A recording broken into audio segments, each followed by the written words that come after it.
This time, we look at two-stroke motorcycles.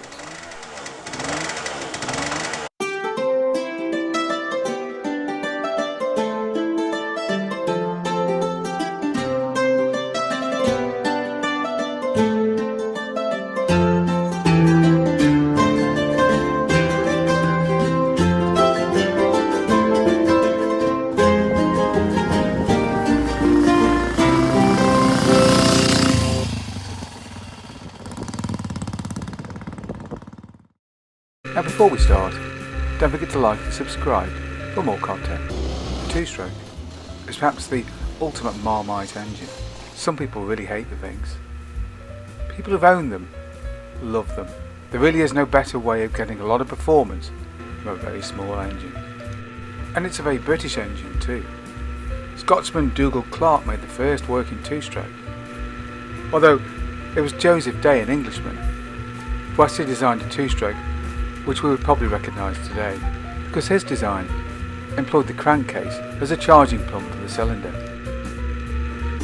Commonly these early designs use a stepped piston to help guide the charge out through the exhaust, and while this design generated a lot of torque compared to later two-strokes, that stepped piston led to poor compression and very uneven heating.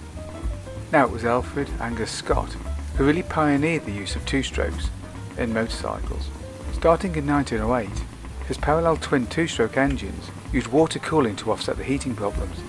His pioneering design included a two-speed transmission system, automatic oiling, telescopic forks years before BMW, and he even invented the kickstart, but in 1923 he sold the company that bore his name and tragically died soon afterwards.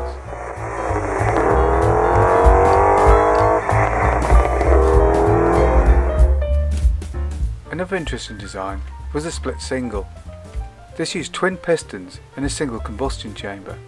The concept was famously used in DKW's supercharged Grand Prix races of the 1930s.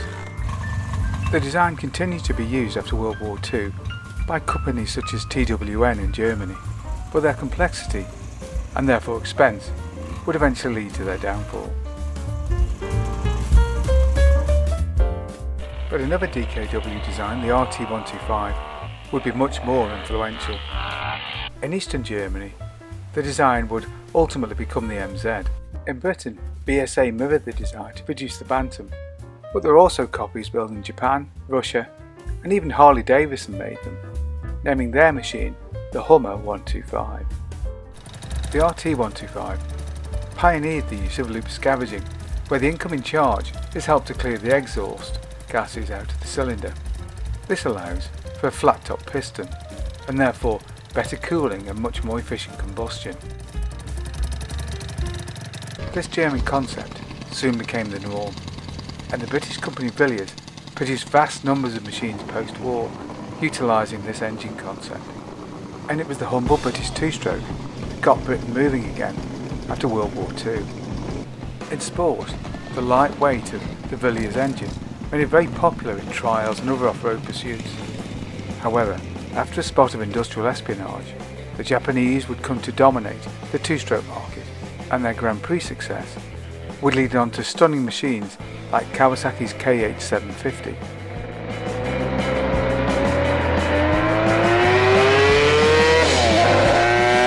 But inevitably, even incredible machines like Honda's NSR 500 200 horsepower Grand Prix racer couldn't hide the fact that the two-stroke had had its day. And whilst there would be truly stunning race replicas like the NSR 250 and even 500 two-stroke machines on the road, emission regulations and by the 1990s, most two-strokes were humble learner machines. Of course, humble is a relative term. Deb's little AR125 went like the clappers. It was an awful lot quicker than the four-stroke that I'd learned. Yamaha's little RXS 100 was one of the last two-strokes produced by a major Japanese company, and it's fairly typical of the breed because while it may have been built down to a price, it's a hoot to ride, and it exudes that classic two-stroke attitude. But with emission regulations tightening, it couldn't last, and by the beginning of the millennium, the only two-stroke engines you could find on machines were installed in scooters and other mopeds. So, Is this really the end for the two-stroke? Well, frankly, who knows? There are an awful lot of little two-strokes still out there. The engines are very tough, contrary to what a lot of the detractors might tell you, and technological advances may yet see a return of the stroker to the road. In fact, even Formula One are investigating the design at the moment. So let's hope so.